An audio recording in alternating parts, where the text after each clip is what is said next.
ప్రేమించలేదు, తనే నన్ను ప్రేమించింది. పాలు పసివాడు తాగుతాడు, పాము తాగుతుంది. ప్రేమను అడ్డం పెట్టుకుని ఆస్తి కొట్టేయాలని చూస్తున్నావా? కాదు, అదే ప్రేమను ఆయుధంగా చేసుకుని చంపాలనుకుంటున్నాను. అంటే అదే కోటీశ్వరుడికి క్రిమినల్కి ఉన్న తేడా.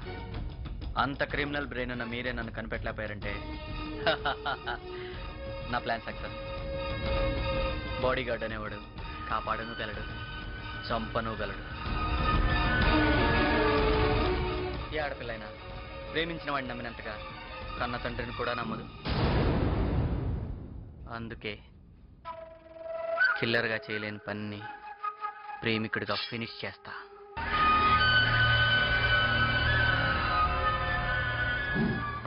గుడ్, కావలసినంత లోతుగా ఆలోచించావు.